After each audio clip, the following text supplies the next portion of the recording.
Bonsoir à tous, bienvenue. Stupeur et désolation à Toumoudi, cette ville, théâtre de violence depuis samedi. Si le calme est de retour, le bilan est atroce, au moins 5 morts, dont 4 d'une même famille. Autre ville, théâtre de violence, Yamoussoukro, l'accès de plusieurs quartiers avait été barricadé, les voies sont désormais libres et la ville retrouve sa sérénité.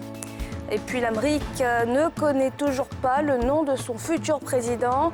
Joe Biden se dit confiant, Donald Trump hurle à la fraude. Le dépouillement se poursuit, on fera le point dans ce journal.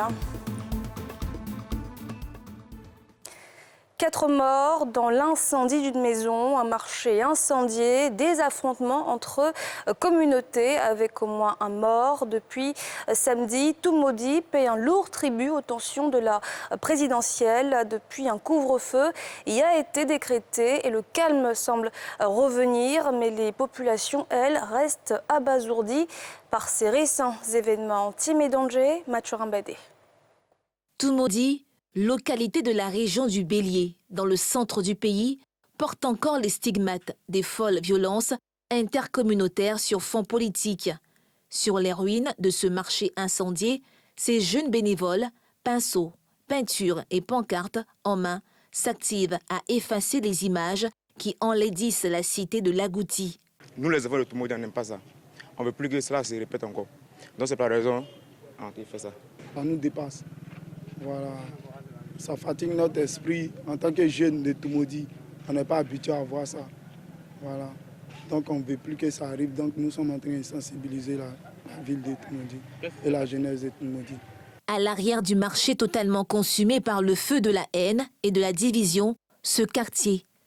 Ici, ont péri 4 habitants. Difficile pour cette sexagénaire et le chef de la famille endeuillé de contenir leurs émotions. Ce n'est pas tout le monde qui aime la politique. Il y en a qui veulent vivre en paix. La vie n'a pas de prix. Aujourd'hui, ces 4 personnes-là, ils ne sont plus avec nous. Est-ce qu'on peut supporter ça? C'est difficile à supporter. Ma maman au grand cœur, ma petite soeur très calme, couturière, mon petit frère et sa copine. Mes frères et sœurs très calmes. Qu'est-ce qu'on a pu faire? Qu'est-ce qu'on a pu faire pour subir ce sort? On a quitté Bouaké avec la guerre. On est venu. Et voilà encore. Et ça a été un drame. Dans la ville, encore sous le choc, l'on déplore ces heurts venus déchirer le tissu social. Entre nous, c'est pas bon. Djoula, Baoulé, on n'est pas... Il y a même... Notre papa, grand-papa, ils sont nés ici. Notre papa est né ici, maman est née ici, nous sommes nés ici, on a fait des enfants ici. Mais à quoi bon qu'on va se déchirer? Les politiciens, je vous en prie. Je vous en prie. Pour un billet de 10 000 francs, n'endeuillez pas les familles. Ce que j'ai vu, ce sont des enfants de 10 ans, 15 ans, 20 ans. C'est affreux. C'est affreux. Inacceptable. Descendu en pompier à Toumoudi, comme dans d'autres localités du pays, l'officier général de la maréchaussée ivoirienne lève des équivoques. Ceux lors de la rencontre avec les populations du village d'Abli, où les affrontements ont fait un mort. Quand la chose devient nationale, quand elle prend une ampleur trop grave, très grave j'allais dire, c'est tout à fait normal que je me lève dans le cadre de la gendarmerie de proximité pour venir vers la population et puis lui expliquer un certain nombre de choses pour amoindrir les dégâts. Vous n'avez pas le droit de créer un environnement d'insécurité où vous ne pouvez pas vous déplacer comme vous voulez. À Toumoudi, où la gendarmerie a déployé la grosse artillerie pour éviter toute autre heurts, les violences ont fait officiellement 5 morts et d'importants dégâts matériels, dont l'incendie du marché Anango, des commerces et habitations dans des quartiers de la localité à 195 km d'Abidjan. Autre ville, théâtre de violence, Yamoussoukro, à 45 km de Toumoudi. L'accès de plusieurs quartiers avait été barricadé suite à l'appel à la désobéissance civile lancé par l'opposition ivoirienne. Les voies sont désormais libres et la ville a retrouvé son calme, comme le témoigne ce reportage de nos envoyés spéciaux, Timé Danger et Mathurin Badé. À compter de ce soir, je veux que toutes les rues de Yamoussoukro soient libérées. Si jamais il y a une seule rue qui est barrée, celui qu'on prend, il la prendra à ses dépens. Ton ferme et incisif pour lever ces barricades dans la ville natale de l'apôtre de la paix, Félix Houphouët-Boigny, descend alors sur le terrain. 22 h, la capitale est dans les bras de Morphée. Toute calme, cette tournée des gendarmes est inopinée. Nous sommes au quartier 220 logements, plus précisément au carrefour UTB. Et cette voie était obstruée par les barricades, les tables. Depuis que le général a donné les instructions, nous avons fait lever ces barricades. Première étape, artère principale des 220 logements. Ces troncs d'arbres qui obstruaient la voie ont été dégagés. Cette voie mène à la compagnie de gendarmerie. Et cette voie était barricadée. Suite aux instructions du général, nous avons fait lever les barricades et la population peut circuler tranquillement sur la voie actuellement. Même état des lieux sur la voie principale menant à l'INPHB et au lycée scientifique d'excellence de la ville. Cap maintenant sur le quartier Assabou, rebaptisé Bagdad, une zone de grande circulation où des monticules de briques jonchaient la rue. Ici, comme vous le constatez, vous voyez les briques qui sont là. C'était comme le mur de Berlin qu'ils avaient construit. Et donc, il fallait enlever. Et bon, vous voyez, on a réussi à dégager ces briques-là et faciliter à la population de circuler. Autre site chaud, le carrefour Morofé, baptisé lui Fallujah. Là, des barrières de sécurité routière étaient déplacées pour obstruer la voie. Pris au piège, ce véhicule de transport a été incendié par les manifestants dans leur furie. Vous voyez ces plots-là qu'on met aux abords des voies pour éviter que les véhicules partent dans le décor. Ils ont soulevé, ils sont venus déposer ça sur la grande voie. Et cette voie mène à Boaké. Et ils ont mis sur la grande voie et qui a obstrué tout ici. Donc il n'y avait pas de passage, on ne pouvait pas passer. Tous les véhicules qui venaient de Boaké étaient bloqués au village de Séman. Ceux aussi qui venaient d'Abidjan, les véhicules qui venaient d'Abidjan étaient bloqués au niveau à la rentrée principale de Yamoussoukro. Donc ici, c'était l'un des points chauds de la ville. Mais on a réussi à enlever certains plots pour moins faciliter que la population puisse passer. Sur les différents axes, des ouvertures sont faites pour la reprise du trafic routier. Pas encore dense, mais les images qui enlaidissent Yamoussoukro restent encore dans les rues. Il y a des démarches qui sont en train d'être entreprises avec le maire pour pouvoir trouver des engins pour enlever ces plots sur la voie. La mairie reste attendue. Elle devra prendre le relais pour faire disparaître ces stigmates de la cohésion rompue dans une ville aux infrastructures qui exaltent la paix. Il s'agit notamment de la basilique et de la fondation Félix Houphouët-Boigny pour la recherche de la paix, une valeur éprouvée par ces temps qui courent. L'élection présidentielle s'est déroulée dans l'ensemble de manière satisfaisante. C'est ce qui ressort d'un rapport préliminaire de la mission conjointe d'observation électorale de la diaspora africaine. Elle l'a livré ce jeudi à la Maison de la Presse et c'était en présence de Pierre Dipomélin. Ce sont au total 116 observateurs internationaux que la mission conjointe d'observation électorale de la diaspora africaine en Europe et du groupe Agir Europe-Afrique a déployé à Abidjan et dans plusieurs autres villes de la Côte d'Ivoire pour suivre le déroulement de l'élection présidentielle du 31 octobre 2020. Au terme de la mission, ces observateurs estiment satisfaisant la tenue du scrutin. Au vu de ce qu'ont pu constater et rapporter ces observateurs internationaux, la mission conjointe d'observation électorale de la diaspora africaine en Europe et du groupe Agir Europe-Afrique se réjouit de la tenue effective des élections malgré le contexte politique très tendu, regrette que plusieurs électeurs n'aient pas pu exprimer leur choix, se félicite des conditions et des éléments de transparence et de crédibilité réunis par la Commission électorale indépendante. Le rapport complet et détaillé de cette mission qui couvre la période de la mise en place de la Commission nationale indépendante, de la révision des listes électorales jusqu'à la proclamation des résultats définitifs de l'élection par le Conseil constitutionnel sera déposé dans les chancelleries et toutes les ambassades accréditées en Côte d'Ivoire, ainsi qu'auprès de la CEDEAO, de l'UEMOA, de l'Union africaine.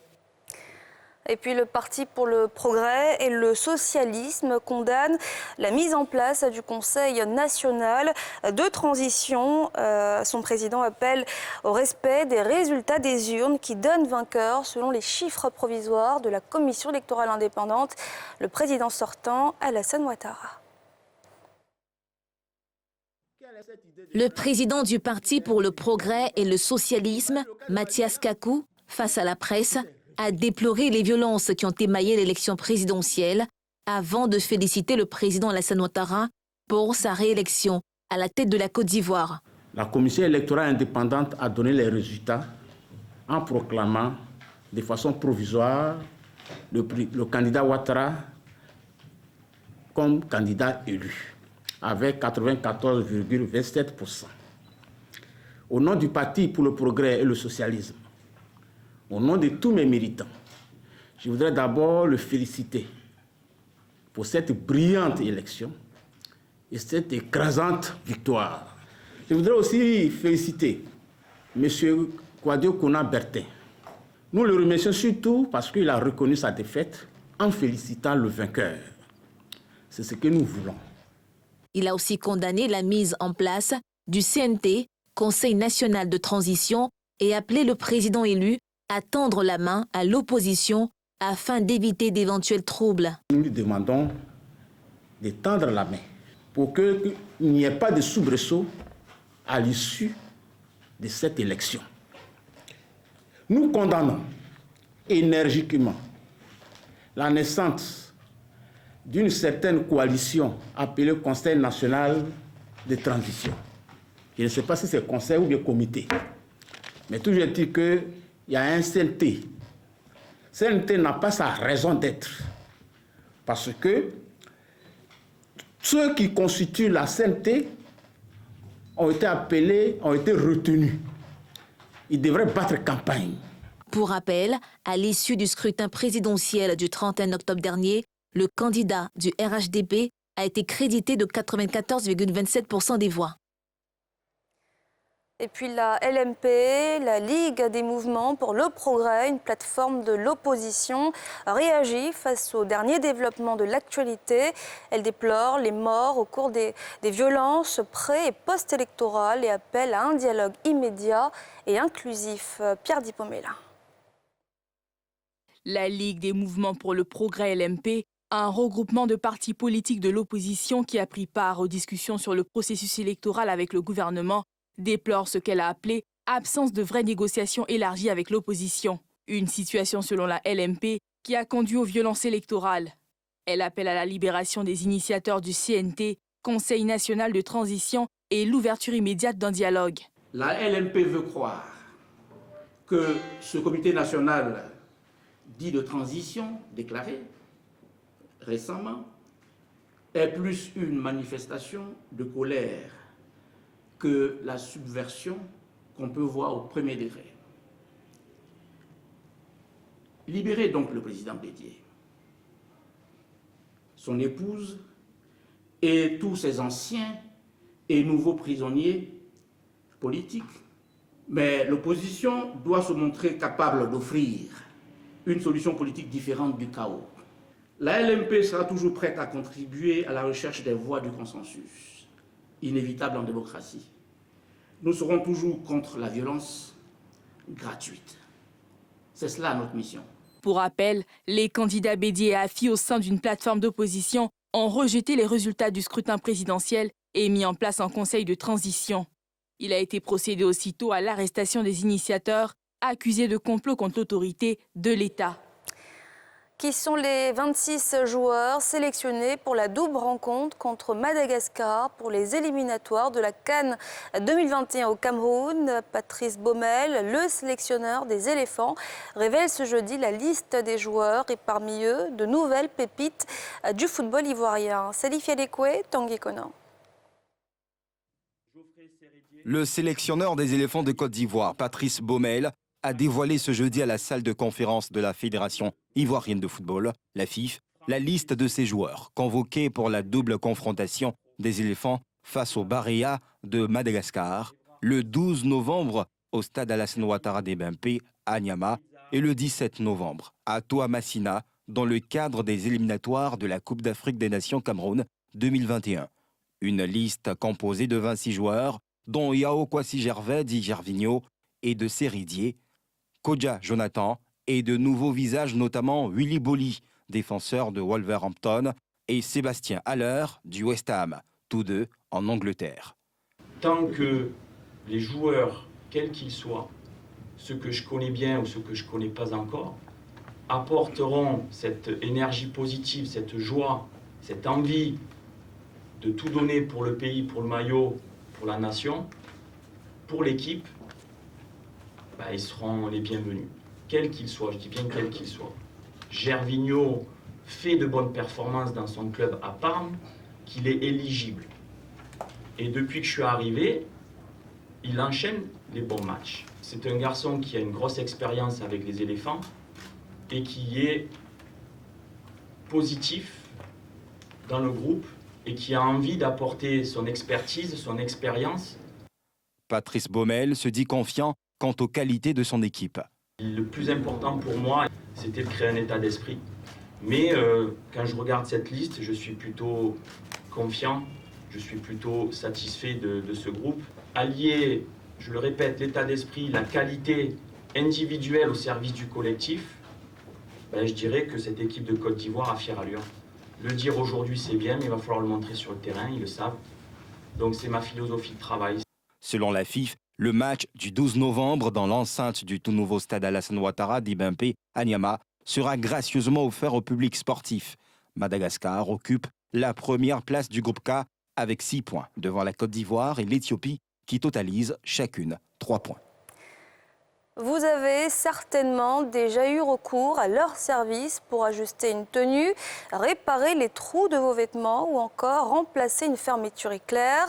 Eux, ce sont les toclos, ces couturiers ambulants qui arpentent les rues de nos quartiers, machines à coudre sur l'épaule, à la recherche de clients.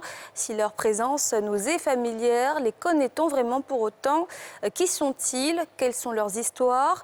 Comment évolue aussi ce métier, longtemps resté l'apanage des étrangers?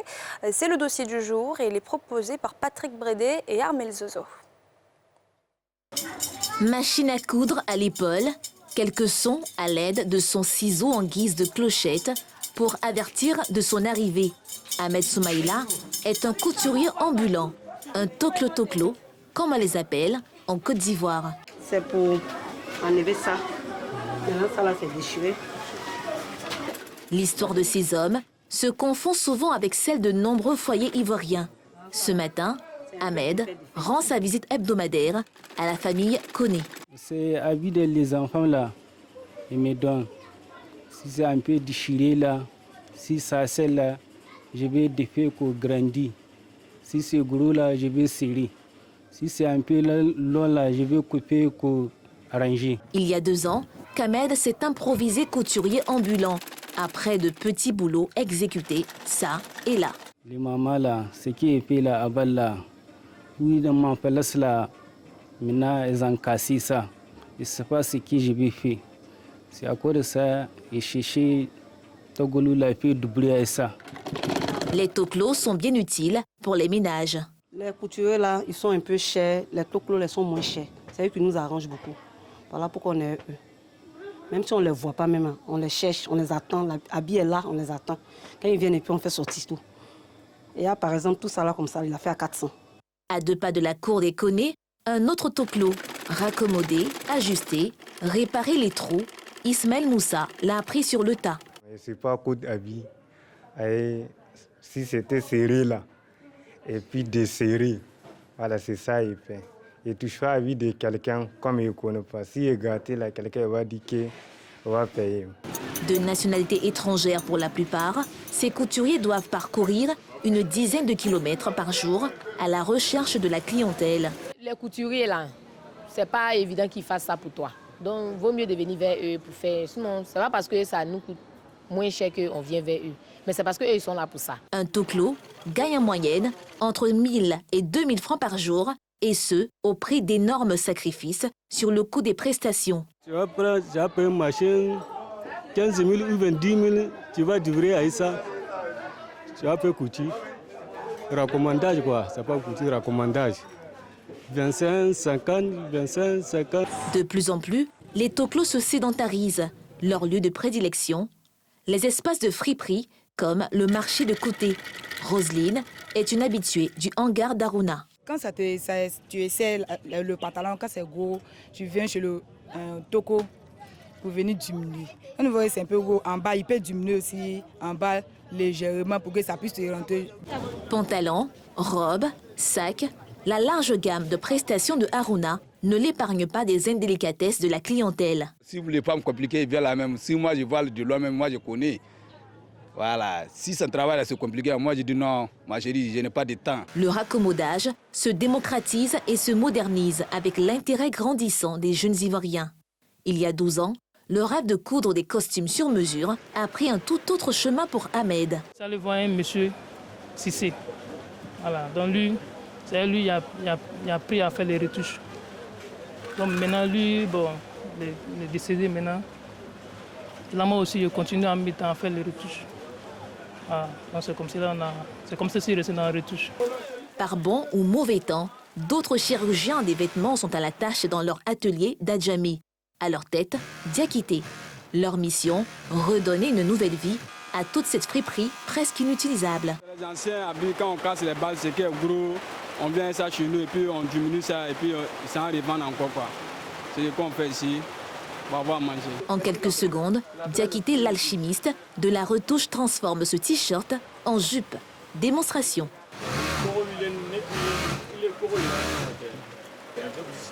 Voilà ça. Messieurs, dames, vous ne posez aucune question pendant votre prochain shopping. Ivoiriens ou pas, les toclos seront toujours là pour opérer la magie.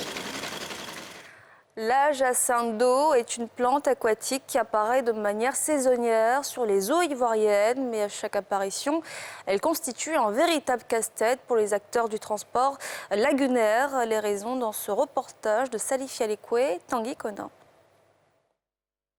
Abidjan, la perle des lagunes. Cette richesse naturelle est mise à rude épreuve par cette plante.